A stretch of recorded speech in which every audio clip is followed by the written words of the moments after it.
We are live. Yay! I am Old New Dude, and he is. Richard York, Asher's trueborn son. And this is Wednesday, a Song of Ice and Fire Theory Hour. And I thought we would start with the discussions of the tourney of Harrenhal and George's recent blog post, if that makes sense. Not a problem. We'll be talking to ourselves because apparently there's no one watching, so we appreciate That's all right. it. Anyway, the We're Mad King is right coming. now. Yeah, that. Well, I mean, someone like Chris isn't on, so he's either lost signal or can't get to it. Well, there's one now, and sometimes he has to watch on the rewatch. But we got one person to talk to, so that then now we have audience.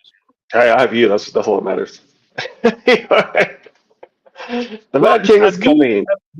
not to discount the audience. I love when people comment. I love when they like our regulars and everything. The few that there are, I love when they join in and everything. But that is not why I started this with you. Great. Basically, it's just me and you FaceTiming, getting to talk about the book in the world that we love. So Yeah, absolutely. it's great to have an audience because they ask questions that sometimes we haven't thought about, and some bring some knowledge Yeah, from absolutely. certain parts of literature and history that I had no clue on. So definitely appreciate it. But the talking to you, FaceTiming basically, it gives me somebody to bounce ideas off of and get And here's Sammy. Oh, that's so great. Anyway, not so much. well, Sammy. I'm in the bedroom. Sammy. I use my normal perch today because my wife's out, and her and my daughter are with the puppy. As y'all can see, the battle scars on my hand from this puppy. Um, Smart Shepherd. It is like you said. You got to get through the puppy to get to the dog.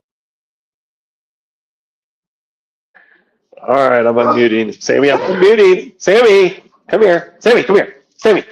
Sammy. Anyway. All right. So anyway, the point is that the latest not a blog post by George is about the Mad King, which is a Royal, Shakespeare, Royal Shakespeare Company play about the tourney of Harrenhal, right? So we'll read through it real quick, and then we'll talk about the what he's focused on and how that might make us think about what may have happened there and so forth, right? Right. Evening, everyone, says Kirsty. Good to have Hey, you here, Chris. Kirsty. There's a tournament coming this summer. Lord Went is hosting it from his seat at Harrenhal, the largest castle in the Seven Kingdoms. It looks to be a grand event. Rhaegar Targaryen will be on hand, the Prince of Dragonstone and heir to the Iron Throne. The Starks are coming down from Winterfell. Eddard and his brothers, well, Eddard shouldn't be coming from Winterfell, but anyway, and his brothers Brandon and Benjen and their lovely sister Lyanna. Her betrothed will also be on hand, Robert Baratheon, the young lord of Storm's End. Howland Reed of Greywater Watch will attend, fresh from his visit to the Isle of Faces. Lord Jon Arryn will, along with Bronze Yohn Royce, Richard Lonmouth, the Kingsguard Knights, Jonathan Derry, Barristan Selmy, and Arthur Dane will be among the competitors, along with Robert Baratheon, the dashing young lord of Storm's End, which we already mentioned, but anyway, and a monstrous knight out of the Westerlands they call the Mountain That Rides. And of course, it looks like we know that Rhaegar is pretty busy after this, so it makes sense that the Mountain That Rides would already be knighted by Rhaegar before these events. And George has been asked that question before and said that it presumably happened before that, but he'd have to check his notes. Right. The fairest flowers of the Seven Kingdoms will attend to cheer them on, including Ashara Dane with her laughing purple eyes, and the Dornish beauty, Elia Martell, Prince Rhaegar's lady wife.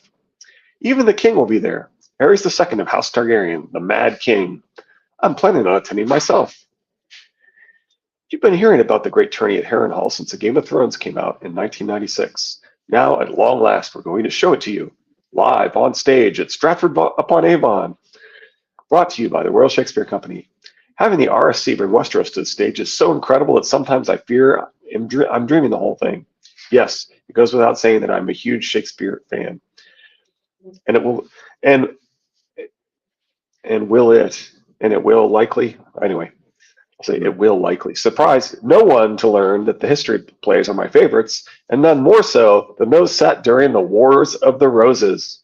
It's almost as if these books are about Richard III. Anyway, There you go. our creative Team see Triplets on episode 1. Our creative team is incredible as well. The play will be adapted by award-winning Duncan Macmillan, People, Places, and Things, and directed by new Almeida Theater artistic director Dominic Cook. Good Follies, The Hollow Crown. Those are their credits, their most notable credits, right? In the parentheses there. Working with them has been as much a thrill as it is an honor. Duncan, Dominic, and yours truly from my visit to Stratford-upon-Avon is a picture of the three of them together. Party tickets will go on sale April 14th, and fans wishing to attend are encouraged to sign up to become a Royal Shakespeare Company member for updates. Watch this space for further details as plans progress. Or you can follow our progress in the press, where we're getting plenty of coverage. The Guardian, has got links to various stories about this. The Mad King is co-produced by Simon Painter, Tim Lawson, and Mark Manuel, alongside Warner Brothers Theater Ventures on behalf of HBO, and Sir Leonard Blavatnik and Danny Cohen for Access Entertainment. And I think it was Carmine who was speculating that this might come to HBO the way. Hello.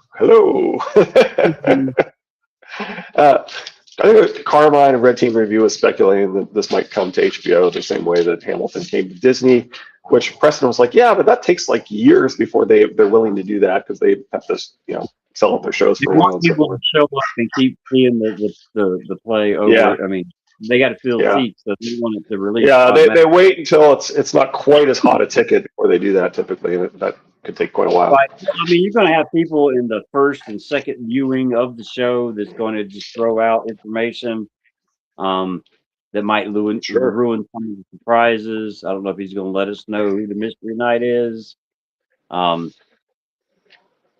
Right. So anyway, let's talk about let's talk about some of these things, right? So also the dump news that made the news that put this world back into a broader audience is also given the news of the play even more of an audience to be received to. Does that make sense? Yeah, and you could see as David Lightbringer says, George doing things that are associated with Westeros and putting things out there and so forth that could inspire him based upon his desire to show parallels and so forth that to make more progress on the book potentially, right? So his point has always been that it's really inspiration that George needs more than it is like taking time to focus on writing. Right. You can't. If you're hitting a block, it doesn't help you to just sit down and stare at the screen. I'm really surprised with HBO. This could have been a 4-part series, just 4 episodes. Which, I mean, it costs money, but I mean, people would watch it. I mean, especially the fandom for sure. But the popularity of A Night of the Seven Kingdoms would definitely carry that audience over to the Journey of Harrenhal. The fact that they're getting a production credit means they're getting a piece of this, and they're not having to do much work. Same as if they put it on their right from the they're not having to do the work, and they're getting the profit, right? So they're getting a piece of the profit without doing any of the work. So for a company that's been struggling financially, it kind of makes sense, right? Let's also leverage our intellectual property to make money where we don't have to even spend anything, right? Right. Well, I mean, that's probably another reason they went with the Dunk and Egg stories instead of Aegon the Conqueror and everything, because you got the CG of the dragons. There's not a lot of CG in this. It's all like, most of it is practical. Their biggest budget was probably set and extras. But I just don't see George. They're still doing House of the Dragon. They're still spending big money on these properties, but they're also trying to make some extra money without spending more I'm not money, excited for House of the Dragon. I'm sorry. I'm not a Targaryen guy, but I still don't see George giving away any secrets in this play because he's not done with the books. He's not ready to reveal certain secrets. Well, that's one of the things I want to talk about here. That he is revealing some. It's interesting to see that he thinks Richard Lonmouth is worth mentioning, right? Who I believe was one of Rhaegar's squires, if I remember correctly. I can and live with that. one of his closest friends, definitely, right? Mhm. Um, But what the else? rest on that list, we already knew. I Not mean, a huge surprise, yeah. The fact that yeah, he would emphasize Richard Loudmouth's a little weird, and the fact that he would say that Ned was coming, imply that Ned was coming from Winterfell, which I'm like, okay. I mean, maybe he went home to Winterfell for a brief visit before coming because they knew they were both going to the same place or something. right, It's right. possible, but the whole point of him and Robert is that they're tight, right? Oh, yeah, and this is at the beginning. So I mean, with the Ashara. So I mean, I would love to see the interaction between Ned Ned and and Ashara. Ashara, But here's the absolutely, thing: absolutely. there's the question: whose start did she go to that night? Was it Ned's tent or was it Benjen's tent? Is George going to Or reveal that in the Brandon's, tent? or What's that? Brandon's, Brandon. Yeah, Brandon. I'm sorry. Yeah.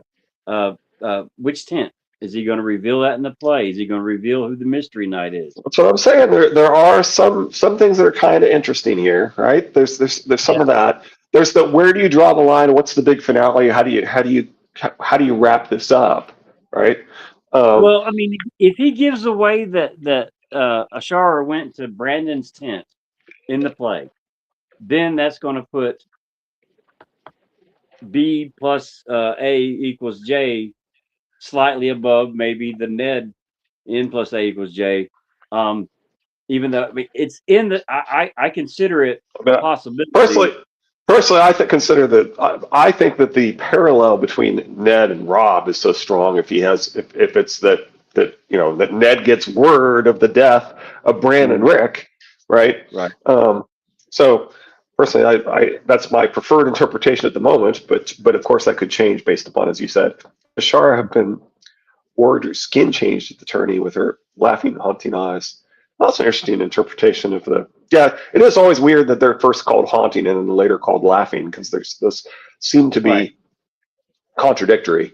But and it feels like usually when George is contradictory, it's because he's changed his mind and he's writing a later book. But it could be that there's meant to associate something as well. So can't rule out the Well, I mean, possibility just that like it's we were talking deliberate. the other day, with House Dane and House Hightower being from what I believe the same origins of House Valerian, um, it's easy to see or easy to make the connection that okay, you got the Targaryens having their dreams and skin changing.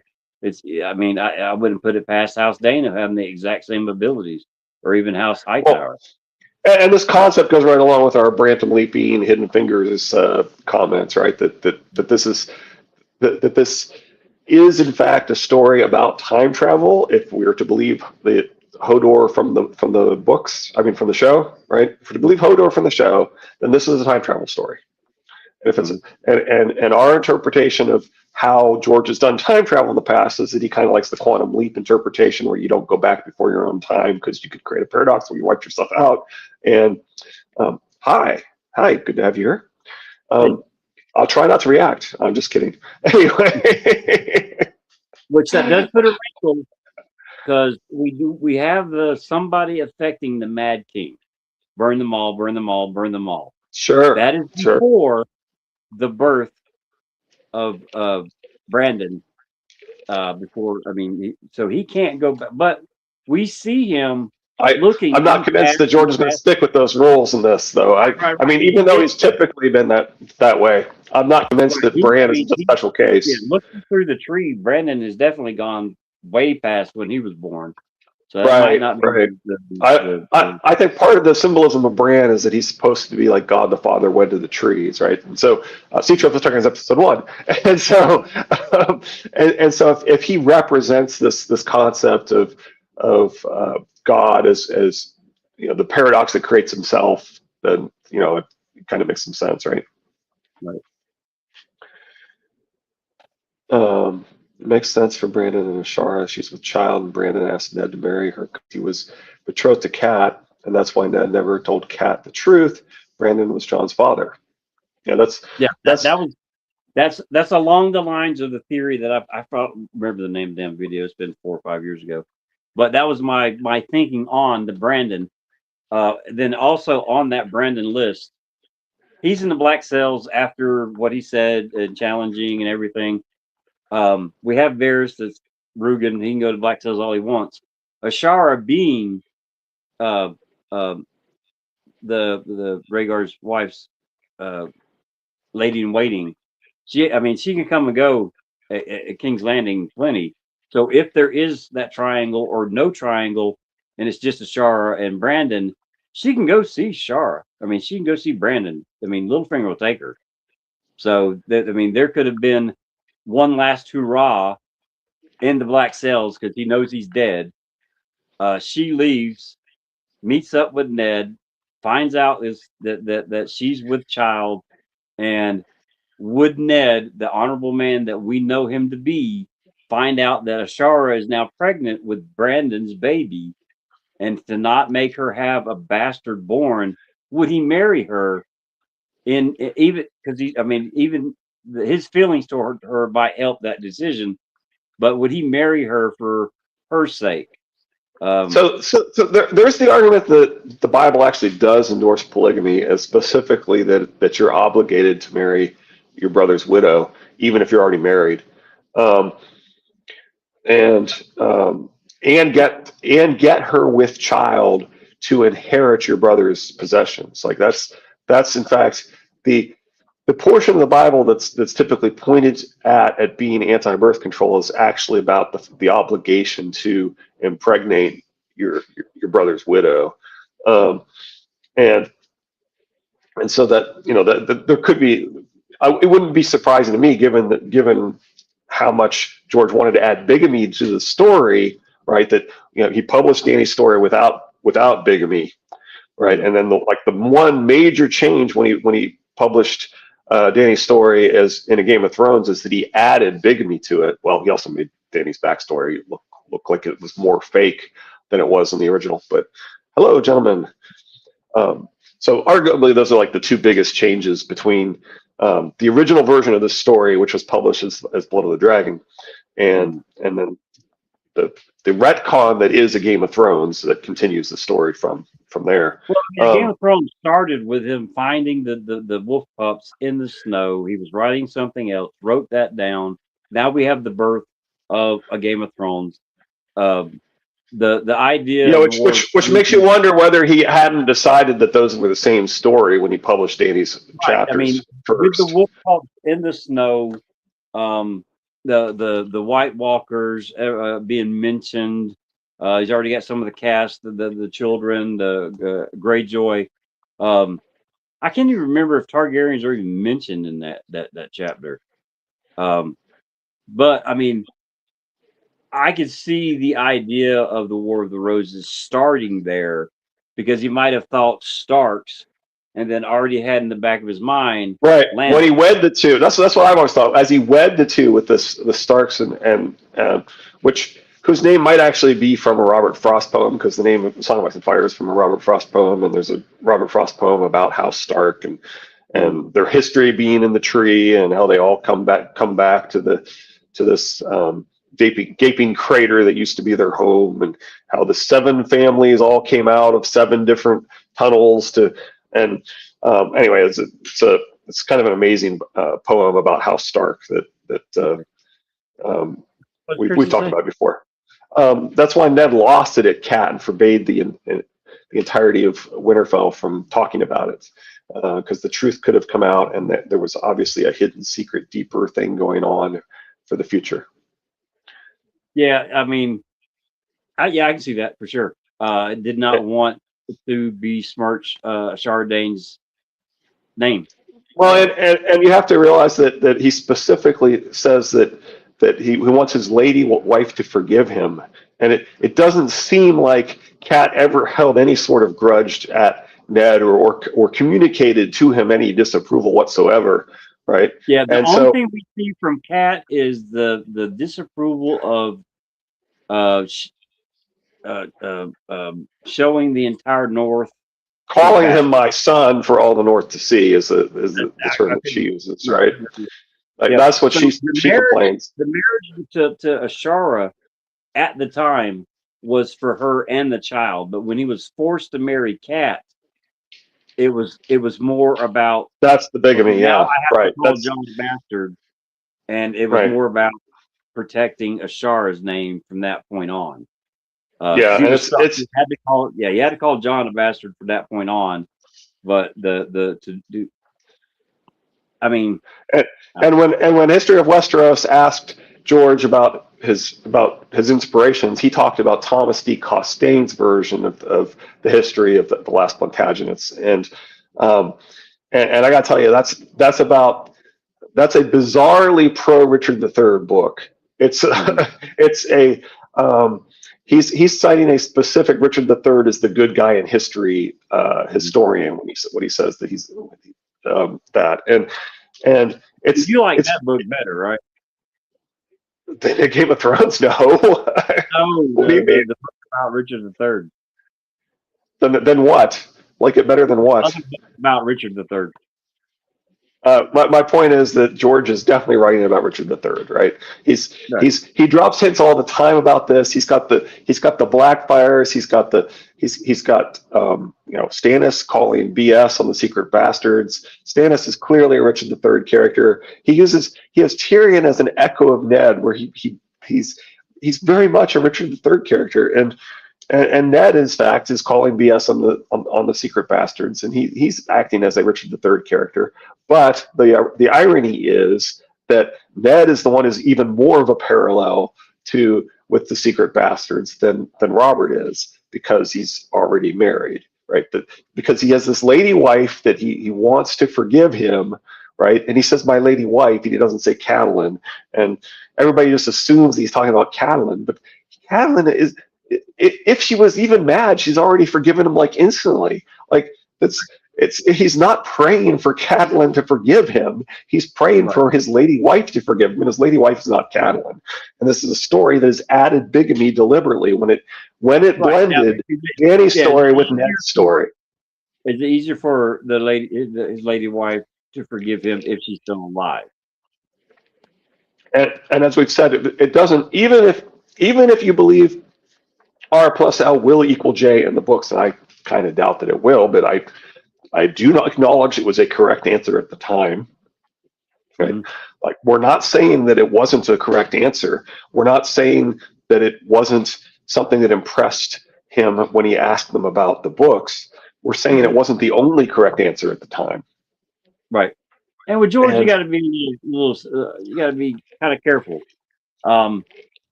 I think that the question was asked to ensure that they read the damn books. You know what I mean? Yeah. And thought about it. Yeah, John who? I don't know. Yeah. If they'd said Wyla, if they remembered the name Wyla, he probably would have said. Well, apparently his response was interesting. Actually, is what he said, but not. Right, that's correct. Right. So I'm saying that with them saying Lyanna, if they just said Ashara, if they just said Wyla, if there had been a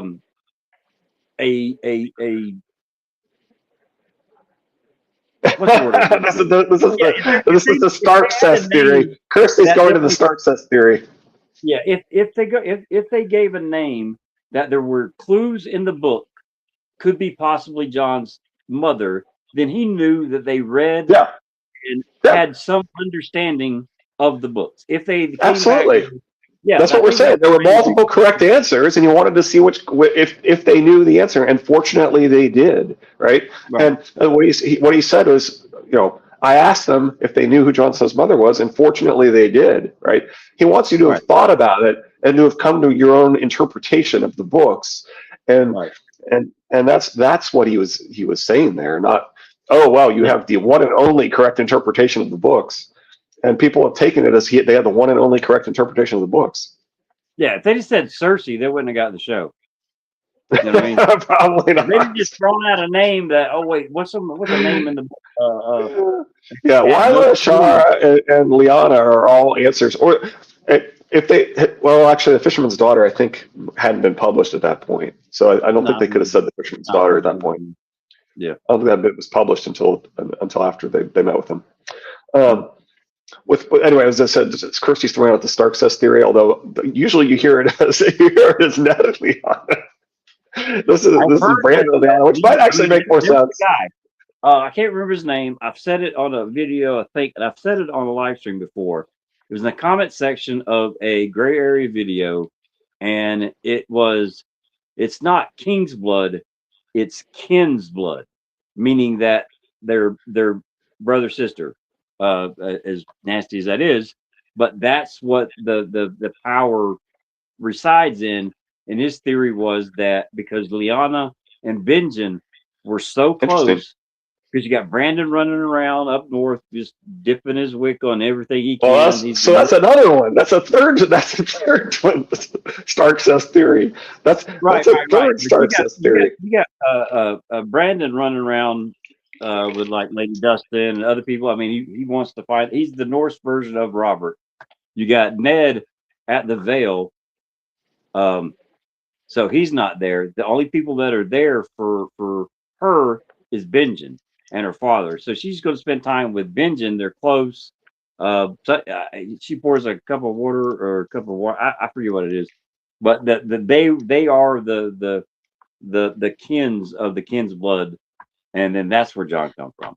I mean, it was a really good rabbit hole to go down, for sure. Do I think it's true? Maybe not. No. Well, so yeah, she's going with the pair of centaurs, right? Okay. She's going with the pair of centaurs there. That's because she's going with Brandon. You're saying Benjen is the one we see that's always hanging out with her and playing with swords with her. He has a close connection to Benjen, but I mean, it's still fine. What's he say? And then other people have said Ned, right? Right, right. But with Wolfblood, both Lyanna and Brandon always makes me think it would also be that they could have skin changed into wolves for the first time, had no control, and done the third taboo. John looks the most Stark. I see where she's going at. Yeah. Well, and those are the two that are called a pair of centaurs. Okay. So you can see that. See now, if you're gonna do a Stark cess, that one makes a lot of sense too. All three of the Stark cess ideas have been thrown out there, and I'm like, you could see that's as a possibility, right? And the fact that you answer. The thing is, when you first hear somebody say Lyanna Stark is John's mother, well, the first thought is, wait, what? Incest, baby, right? That's like the first thought that you have, and then so the question is, well, maybe. Well, like this, you got the Targaryens all through the years doing it. You got Jaime and Cersei, which we think are half Targaryen, anyways. So it's not out of the realm of possibilities in George's book. So I can understand. I like where she's going with this. The first time they change wolves, they have less control. And if it was a mated pair that had already established their marriage, basically, and that because we've said before, the feelings carry over because Hodor having feelings for Mira is a little bit of Brandon's feelings for Mira left in Hojan every time Brandon jumps in there. So if feelings can transfer, the feelings the wolves have for each other could have transferred back when they became human again, or back in their bodies. So I mean that feeling could have continued and been in their mind a natural thing. I don't know. I mean, it's hard. Brandon's a virgin, and Brandon's a virgin surgeon, right? I mean, as I don't remember what movie that is. It's a Mallrats, but anyway. But yeah, I like that theory. Thank you, Kirsty. That's a really good rabbit hole to go down too. I don't know if it's good. Well, yeah, like I said, it's really hard. Man, anytime there's a new rabbit hole that I can take my brain down, I enjoy it quite well. In this case, enjoy might be too strong of a word, but I'm intrigued with new rabbit holes to go down. So I thank you guys. That'll probably stay in my head today.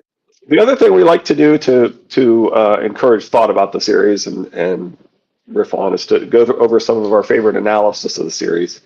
And the baby was meant to be killed, but Dream allows it to live, and that baby is another vortex, destroyer of Dream Realm. Huh. Okay. So is the baby the one that's promised to the others because of how magical its blood is because it was two Starks? I mean, Oh, the you need princess to read promised. I've said it many the times. one The above old first. gods Oops, I could. did this one. With Wolfblood and Bloodfoot, man. Okay. John looks most stark. The baby was meant to be killed, but Dream allows it to live, and that baby is another one. Oh, did I miss one? No. Okay. So we're supposed to carry all of this together with the. That's why Ned lost it to Cat and forbade the entire Woody and Winterfell from talking about it. Because the truth could have come out, and there was obviously a hidden secret, deeper thing going on for the future. But with Wolfblood and both Lyanna and Brandon, always makes me think it could also be that they could have skin changed into wolves for the first time, had no control, and done this third taboo.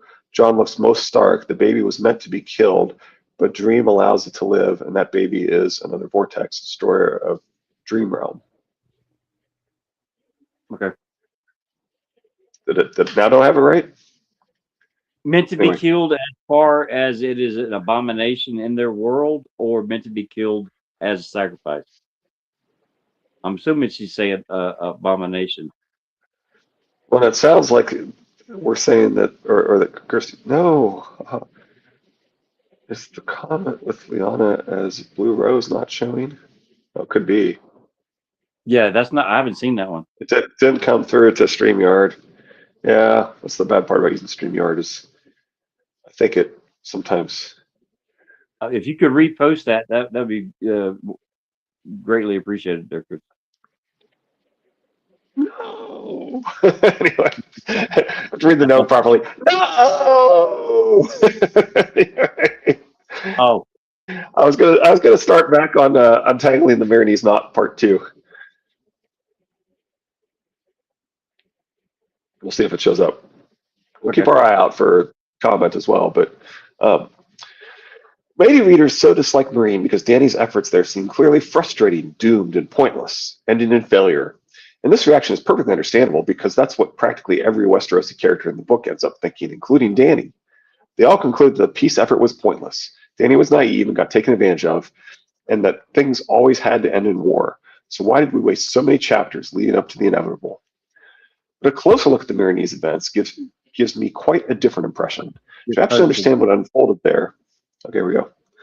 Lyanna as Blue Rose makes me think Sandman and Rose Walker, destroyer of Dream Realm, and a woman has sex with dead husband in dream and gives birth in real world. Taboo, Lyanna sex with Rhaegar after death. Huh. Huh. The baby was meant to be killed. Comment. Let's go back up. So she wants us to read this one and then that one. All right. Lyanna as the Blue Rose makes me think Sandman and Rose Walker, destroyer of Dream Realm, and a woman has sex with dead husband in dream, gives birth in real world. Taboo, Lyanna sex with Rhaegar after death. The baby was meant to be killed, but Dream allows it to live, and that baby is another vortex, destroyer of Dream Realm. So the baby's in the dream realm.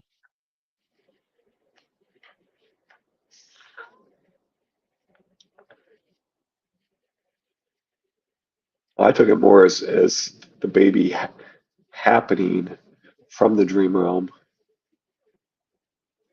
I don't know. Christy may have to elaborate some more. Yeah, it's No, got in real world. That's what I thought. That's what I thought. That's why I took it, Christy. no in real world. Okay, That's why I took it. that one It's was over my head. interesting interpretation. Um, interesting. And part of the issue has always been with the timeline and who's older and are people lying about their birthdays and things like that, right? Mhm. But okay, is it? Would she have time to have sex with Rhaegar if he's dead? Because the Battle of the Trident and the time it takes Ned to get to the Tower of Joy, would that be a normal pregnancy? Would it be accelerated? I mean, we see the accelerated pregnancy of the Well, shadow it's baby. pretty common if you have twins or triplets that you give birth a bit prematurely because they take up more room, Right. right? So Okay. maybe. But a I closer look mean, at the Moonies. I mean, we don't know exactly the genetics of House Dane, so we're saying that they have the silvery hair, just like House Targaryen. We're not exactly sure what Ashara looks like, or what Sir Arthur looks like, to be frank. So I mean, it still works either way. I mean, The I three think it looks like children. Mance Rayder personally. I hear you. Uh, um, yeah, the only difference is the slight difference in the color of the eyes for Aegon to Rhaegar. I mean, that works either way, whether it's R plus L equals J or N plus A equals J. There is that old Empire of the Dawn bloodline in both House Dane and House Targaryen. So the color of the three children's hair is mixed with the Stark, so the hair color still fits either way. I mean, it's George is smart doing it that way because you can't. He does it with hair color all the time. You can't pin down exactly the bloodline. You can't pin down the father and the mother. It could be these two. It could be these two. It could be the we throw Brandon in the mix. It could have been those two. So he hides a lot of crap with hair color.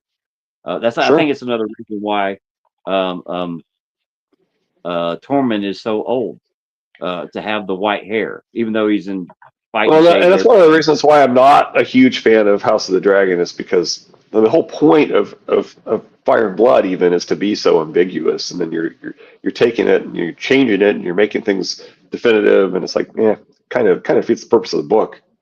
Right. Anyway, Well, I mean, I just got through watching Wonder Man on Disney. It's a character that I like, but in that show they messed up another character.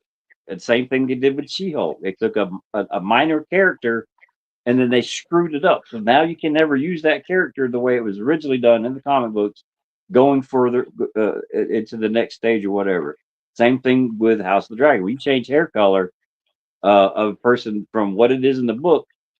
You take well, what but that's just it. It's not a hair color in the book. The children have dark hair, Mhm. and Lenore's mother has Baratheon dark hair, Right. and Lenore's hair color is never specified. But the one historian who's really reliable and most biased towards the Greens is 100% certain that there was nothing going on with that Rhaenyra was not having an affair with Harwin Strong, Right. and that was just a lie made up to slander her. And Well, stop and and think and about then it. Look, and then you do the TV show, right? And you're just like, no, it's definitive, right? There's no ambiguity, and it certainly doesn't have the most reliable person telling you that it didn't happen. It has them having it happen, right? Um, right. Well, look at how strong. I mean, they are. We think that they're possibly a ancestor of Dunk. Okay, sure. of how the size and everything. Her children. I don't think there's any mention of them being freaking taller than they need to be, and the strong stature. If they had the dark hair, because their bloodline is leaning more to the father, which is supposed to be Harwin Strong, then wouldn't their body match that? Wouldn't they be stronger and bigger than what their age should be? That's not ever mentioned, is it? No, and in fact, every strong that we know has blonde hair. Um, Right. Lucimore the lusty or whatever. Anyway, but Rose Yeah. Walker is a vortex as well. Who dreams? There is a bastard with dark hair from How Strong though. But Rose Mhm. Walker is a vortex as well. Who dream is meant to kill, but Corinthian, whose dream's creation of the nightmare goes rogue and tries to get her. He has rows of teeth for eyes and kills people, then eats their eyes. Bloodraven is in the dream realm and has his army of ravens' teeth, okay, acting as children of the forest, souls, and eyes. And WW is that White Walkers? Weirwood. Weirwood, okay. Weirwood. Yeah, you're right. Eyes and Weirwood. Okay, Yep, yeah, I yeah. like that. I like that a lot. Yeah, yeah, It yeah, took yeah. me a minute. I'm going to tell you, She I'm about plays. as dumb, dumb as a box of rocks today, thick as a castle wall. 'Cause I didn't know what the hell she was talking about. And Yeah, now but that not I like know, that part. now that I know what she's talking about, okay, now it makes more sense in my head. She plays into the world falling if she lives parallel to the wall. Okay. Falling if she lives. Okay. The world falling if she lives parallel to the wall falling. Okay. I'm sorry, Kirsty. I wasn't. I mean, I Yeah, don't very know a lot nice. about Sandman and all that stuff, but I Yeah, have me seen neither. things here Me and neither. there. But I like I like where you're going with that. That definitely Yeah, sounds good. but what she's talking And about George is heavily comic book influenced. George is right too. So when she said that rows of teeth for eyes, that instantly light bulb over my head. I felt like an idiot this whole time, and then it finally made sense. I'm sorry. doesn't he have like some really low numbered badge from like the very first ever Comic Con? That I don't know. There's something about this. George, one of the things George has kept that's one of his proudest possessions is his original Comic Con badge from the very first Comic Con. Dream has ravens that are his messengers. Okay, well that um, And with all the Odin symbolism in the story with his ravens, I mean, yeah. I think that's where he pulled Blood Raven from. um, I mean, a I, lot of it's from Moorcock. A lot of it is Moorcock. well, he's pulling from all over the place like a sponge. I mean, I don't Okay. blame him. The stuff he's pulling from is I mean, it's worthy of Uh, being the inspiration for a lot of stuff. I'd have to get I'd have to go to the Wayback Machine to get this. All right, just one second here. I think it may be number one. He may literally have number one. Um, Did I talk about in deep? yeah, I well, talked you to you. mentioned it to me, but that may have been before we went live. Yeah, while you're looking that up, I just watched In Deep Geeks take on Dunk as Cold Hands. I know we talked about it the other day. Um, Yep. he gives I'm not. He gives reasons why it could be, and he gives reasons why it can't be. It's definitely worth going to watch. But some of the reasons why, actually, I don't think I want to talk about it if you're going to go watch it. So, but it's a good. It's not a long video. It's pretty short. And I would sister it with his original video for Cold Hand. But it is definitely worth going to see. They're going to look at. Not finding the Wayback Machine getting us there. Weird. Somebody posted a link, and you go to it, and it just says not found. Wayback Machine specifically saw this link, but it may have seen it too late to actually capture contents because I think I went to the very first snapshot and just said page not found. So unfortunately, it looks like it didn't crawl that. But anyway, he apparently bought the very first ticket to the very first Comic Con. Oh yeah, I still love that his favorite character was Black Duck. His name was Dane Whitman. Dane. Anyway. Yep. All right. We've talked shit All right. about Anyway, Barry not today, but it's still been sorry. a pretty good live feed so far. Yeah. All right. A closer look at the Meridian events gives me quite a different impression. To actually understand what unfolded there, we need to take a closer look at the specifics of Danny's enemies, their interests, and their actions, rather than viewing them as undifferentiated mass of evil men with weird names. We also need to correct for the bias of the unreliable narrative by looking closely at the harder facts in the text. My take is that Danny's overall course of action in Marine was moral, corrective, admirable, and effective. That the piece she created was real, albeit fragile, like most pieces are. That up to the moment Drogon returned to the fighting pits, her role in Marine was headed towards success, and that neither of her two main enemies, the Harpy and the Yunkai, planned to break the peace. Many readers who think the piece was doomed point to the poison locusts as the main proof of this. Hey, her enemies were plotting to kill her all along. But if the locusts are the work of the Shade Pate, as I argued in part one, then this implies just the opposite. The attempt was made because Danny's piece was so successful, not because it was foolish and doomed. How Danny went over the Harpy. What do we know about the Harpy? As Nissa Dragons opens, we learn the Sons of the Harpy are an insurgency that brutally murders Danny's men or those freed Marinese who collaborate with her. In Dany's first 4 chapters, the murders escalate, even after she takes many noble children hostage. When Dany offers to marry his daughter if he can give her 90 days without a killing, the killings immediately stop. When Barristan deposes his daughter, the killings immediately restart with a vengeance. Those are our only hard facts, but they suggest several points. The Harpy violence is not grassroots. It's centrally planned and directed. That's the only way the killings can stop so completely and start so quickly. Because of who they target, we know the Harpy represents the interests of the Marinese nobles. In fact, I'm just going to use Harpy pretty much interchangeably with nobles, since the insurgency could not be so successful without very broad support among the nobles. The Harpy is unable to match the strength of Dany's forces in open battle. Instead, they must rely on acting from the shadows. The immediate stoppage of the killings implies that the Harpy can take calculated, rational actions. I always have a feeling I can't shake that Dany is actually the Harpy. Okay. Interesting. That's kind of like the Tyler Durden theory of the hooded man, right? You know what I'm talking about? No. What's the movie? What's the movie with Brad Pitt and Ed Norton? Oh, Fight Club? Yeah, that's it. Fight Club. The Fight Club theory that Tyler Durden being the himself, right? Anyway,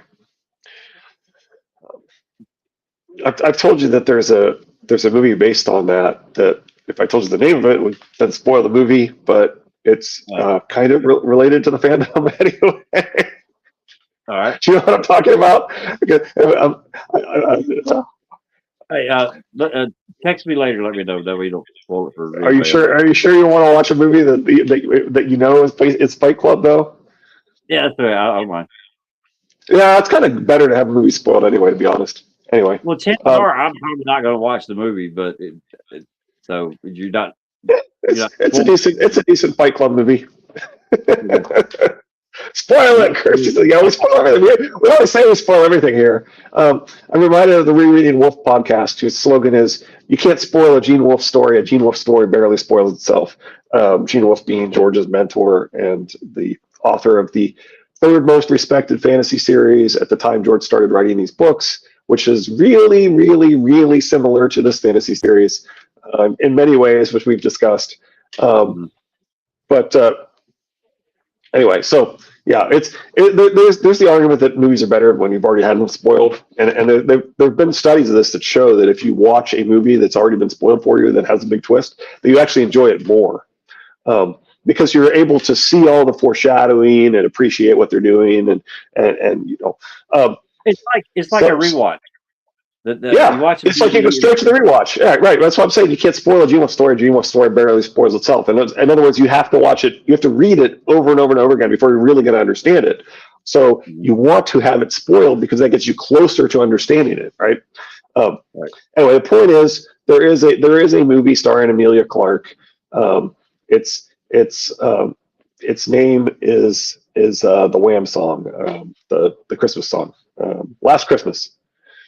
Because it's about Last Christmas and turning the concept of Last Christmas into a Fight Club movie, basically. So the idea is that that she is a heart recipient, and so what she's seeing is in fact the essentially the ghost, if you will, but what's really happened is that it's all her, right? And so anyway, so I gave you my heart. Last Christmas, I gave you my heart. And so it's about a woman who got a heart transplant on Christmas and then spends the next year basically seeing ghosts, but it's really her. And she was being the one being successful, not. Anyway, you get the concept. So it's a Fight Club movie. No problem. Yeah, it's a Fight Club movie. It's really her. Anyway. Where was I here? There are some arguments that the Green Grace, the old priestess who continuously visits Dany's court to urge her to make an accommodation with the nobles, is the Harpy, or at least a leading figure in the Harpy movement. At the very least, she's able to channel Harpy thinking quite well. Yeah. And remember, this is the analysis that George says is 100% correct. Spoiler there. That's why Yeah, it is she who suggests that a Dany Histar marriage is needed for peace, the deal that stops all Harpy killings immediately. The Harpy does some truly terrible things to Dany's people, rape, torture, mutilation. However, it's a very important point that despite this savagery, they appear to be rational, controlled, and interest-based, rather than jihadist or driven purely by extremism. That implies that they can, theoretically, be dealt with if their interests are adequately addressed. What are the Harpies' motivations? Well, Dany has just destroyed their whole way of life, for one thing, but also recall the first thing Dany did when she made it to Meereen. How many? One old woman had asked, sobbing. How many must you have to spare us? 163, she answered. She had them nailed to wooden posts around the plaza, each man pointing at the next. The anger was fierce and hot inside her when she gave the command. It made her feel like an avenging dragon. But later, when she passed the men dying on the posts, when she heard their moans and smelled their bowels and blood, Dany put the glass aside, frowning. It was just. It was. I did it for the children. The savagery of the Harpy attacks is likely motivated in many cases by vengeance for their own executed relatives. This was also their first impression of Dany, so they likely started off viewing her as a wholly unreasonable foreign dragon bitch conqueror bent on their utter destruction, thus the violent insurgency. They thought they'd be totally screwed unless Dany decided to leave Meereen.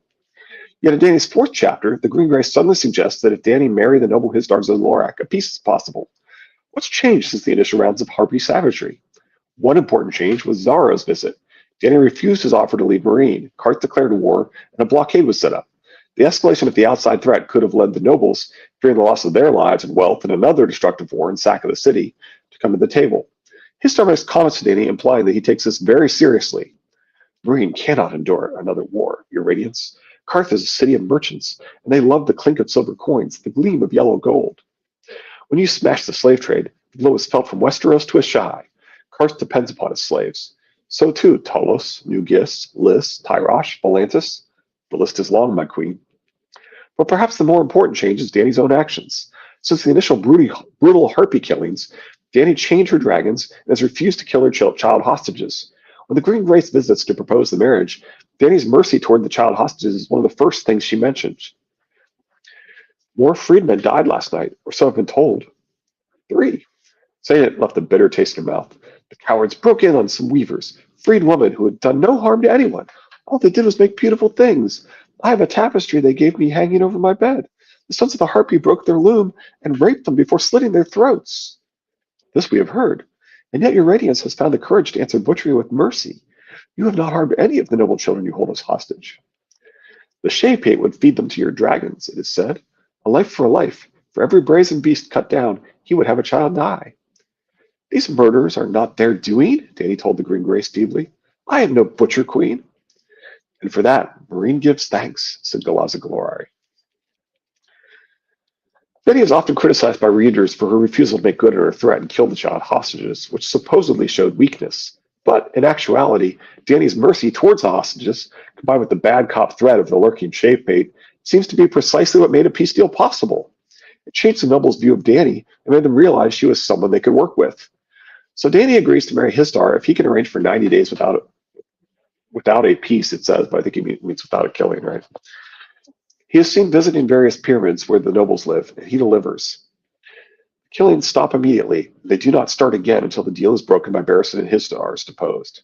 Slavery remains banned in Meereen. So, if the poison locusts are Shapate's work, it sure looks to me like the Harpy did nothing at all to break the peace deal that was agreed to. Of course, the Harpy didn't suddenly become pure of heart. They still loathed Dany and, in a perfect world, would prefer she leave Meereen or die. And Dany loathes them right back. Yes, the peace remains fragile. Sure, it's possible they could betray Dany or seek to break the peace later on, just like any party to any peace deal in history could potentially change their mind later, as Barristan did in launching his coup. And Dany paid a tough price for peace, giving the detestable former slavers a share in power. But the nobles have also made huge concessions in recognizing her rule and keeping the slavery ban. That's what peace through political compromise is all about. No side gets everything it wants. Overall, and contrary to the impression of most readers, it appears that the Harpy nobles genuinely did seek a peace with Dany, did nothing to break the peace, and there's no evidence that they had any plans to do so. Considering that, Dany's successful resolution to the Meereen insurgency is not a failure at all. It's quite an amazing accomplishment that very likely would have held if not for Dany's departure from the city and Barristan's coup. Why the Yunkish agreed to peace? Sorry, that's an ad. Danny agreed to two pieces in Marine, and the second was with the city of Yunkai. Many readers come away thinking that the Yunkish were obviously treacherous, mocking and taking advantage of naive Danny and planning to betray her at the first opportunity. So to evaluate whether this piece was real or phony, we again need to zero in on the hard facts about who leads Yunkai and their interests. Hisdar's piece is a sham. Not at first, no. The Yunkai were afraid of our queen, of her unsullied, of her dragons. This land has known dragons before. Yurkaz, though Yanjak had read his histories, he knew. Hisdar as well. Why not a peace? Daenerys wanted it. They could see that. Wanted it too much. She should have marched to Astapor. Skahaz moved closer. That was before. The pit changed all. Daenerys gone. Yurkaz dead. In place of one old lion, a pack of jackals. Bloodbeard. That one has no taste for peace. And there's more. Worse. Volantis has launched its fleet against us.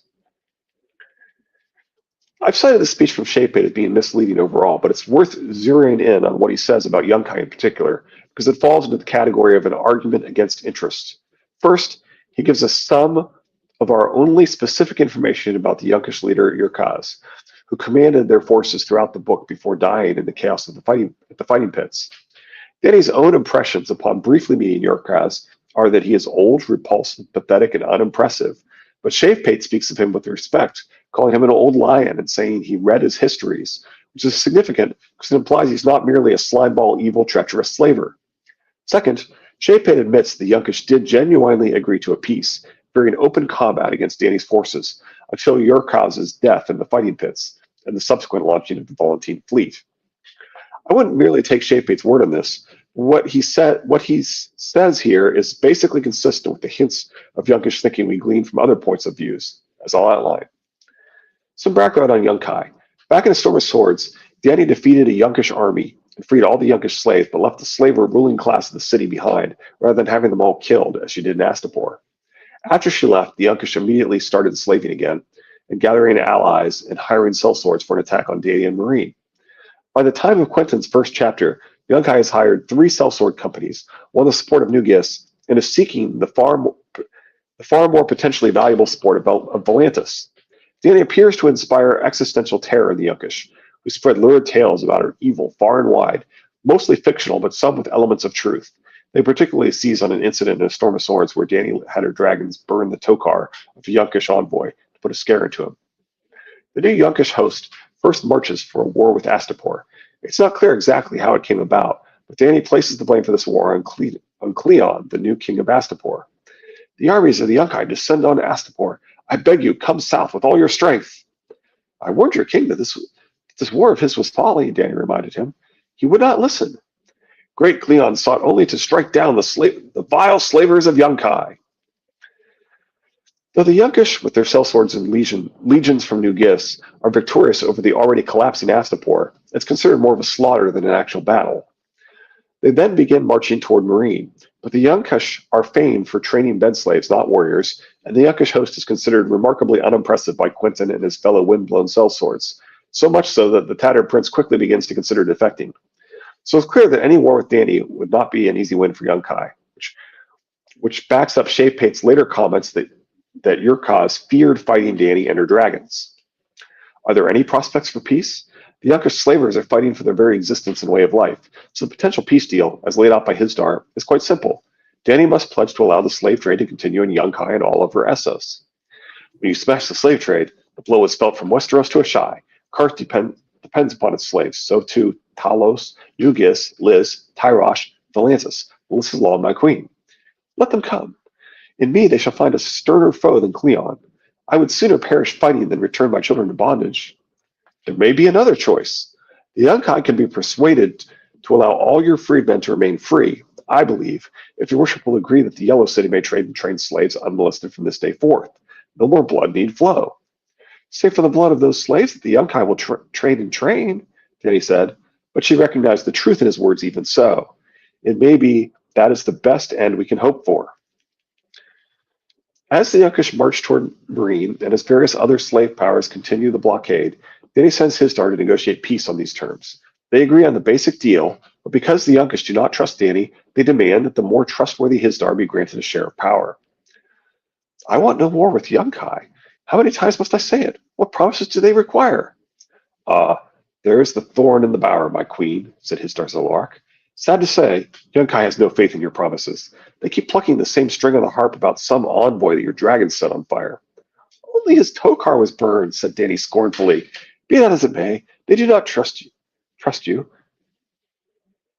And none of New Gifts feel the same. Oh, wait, is this switched back to Histar, even though he forgot the paragraph break? Words are wind, as you yourself have so oft said. No words of yours will secure this peace for Marine. Your foes require deeds. They would see us wed, and they would see me crowned as king to rule beside you. Yeah, there was definitely a switch of. It probably should be a paragraph break. We're running low on time here. Let me see how much more there is of this. It's not that much. I don't know. We can try and push through it real quick if you want. Okay. So Daniel wins Histar, agrees to permit the slave trade to resume beyond Marine's walls, and Histar negotiates the peace deal with the Yunkish. And thus Danny's second peace is made. Of course, it's immediately scuttled by the disaster in the fighting pits and their leader Yurkaz's death in the chaos, but that's hardly the fault of the Yunkish, is it? We get a brief glimpse into Yunkish thinking about the peace deal in a Tyrion chapter that shows they actually took it quite seriously. Even after Yurkaz perished cruelly whilst a guest of Marine. Surely a good enough pretext for breaking the peace. And after the launch of the Valentine fleet is known, the most important Yunkish lord wants to honor the peace. Have the Yunkishmen chosen a new commander? The Council of Masters had been unable to agree. Yezin Zoketkagas had the most support. Tyrion had soon learned that Yezin stood foremost amongst the Yunkish lords who favored honoring the peace with Marine. Most of the others were only biding their time, waiting for the armies of Volantis to arrive. Few wanted to assault the city immediately, lest the Volantines rob them of their glory and the best part of the plunder. Yezin would have no part of that, nor would he consent to returning Marine's hostages by way of trebuchet, as the sellsword Bloodbeard had proposed. But Yezin, of course, quickly dies in the flux. At this point, after the events of the pit, and with the two most reasonable Yunkish lords dead, and the huge reinforcements now known to be coming from Volantis, war may be inevitable. But the idea that the Yunkish all along were simply taking advantage of Danny's naivete, laughing at her, and plotting treachery simply is not supported by the text. Like the Harpy, they appear to have genuinely sought a peace and reached it. Was war with the Yunkish certain anyway, because of the launch of the Valentine fleet? Tyrion does observe that, after the death of Yurkaz, most Yunkish lords are merely biding their time waiting for the fleet. If Yurkaz had certain knowledge that the Valentines were soon going to come, this would certainly place the peace deal in a very different light, but there's no evidence that he knew that. If this were the case, and Yurkaz was always plotting a double cross, wouldn't Yezin have been totally on board with this plan rather than favoring and honoring the peace with Marine after the pits? It's also possible that, if not for the disaster in the fighting pits, the Danny Histar regime would have been able to negotiate peace with Volantis as well, promising again to allow the slave trade to continue. The Volantine are likely not eager for their nice fancy fleet to face Dragonfire after all. Conclusion. So for both the Harpy and the Yunkish, it seems that the supposedly one-dimensional, obviously treacherous, villainous slavers are actually rational actors able to agree on a mutually beneficial peace. In both cases, the peace deals agreed upon are not scuttled by any actions from the slavers. The Harpy peace is ruined by Barristan's coup, and the Yunkish peace is ruined by the dragon-caused disaster at the fighting pits. So why does Danny herself see things so differently? Upon achieving the twin pieces, why does she feel an overwhelming sense of defeat and dismay? That is, after all, why most readers are so negative about the piece. To understand Danny's reaction, we need to take a closer look at what GRM is doing with her character and in A Dance with Dragons. And one reason I think it's so important that the pieces are real is that this makes Danny's arc a lot more interesting. Anyway, that's the end of part 2. Yep. Well, you start to think about it. Yeah, if the Histar and the other rich families and everything, if they come back into power, Shave Pate and those that have shaved their head and drop to the knees to serve Danny and all that stuff, then they'll be ostracized, wouldn't they? Or the fear of that, or retaliation, or second class citizens, or some type of I can't think the word. But yeah, I can see Shave Pate wanting to break the peace. Oh yeah, he wants war. Yeah, absolutely. Yeah, and that's why he's convincing Barristan. Like Barristan is supposed to be another echo of the Ned and Tyrion from before, and and he's supposed to be the echo of Littlefinger, basically, right? Which then makes what's the other one's name? The seneschal, the perfumed seneschal. Yeah. That makes him Dorcas. Yep. Anyway. Mark, I want to thank everybody for joining us today. It's a really good conversation for the whole time. Absolutely. I appreciate it. Thank you, Kirsty, especially. Oh yeah, definitely some new rabbit holes for my brain to go down today. My wife might not be appreciative of that because I'll probably not be paying her any attention. But yeah. What chapter is Friday? I think we're back to Tyrion, aren't we? I think it's Tyrion 3. Yeah, Tyrion 3. So we will see y'all back on Friday for Tyrion 3. We appreciate it. Y'all have fun. Take care and bye. Bye, Richard. Have a good one. You too.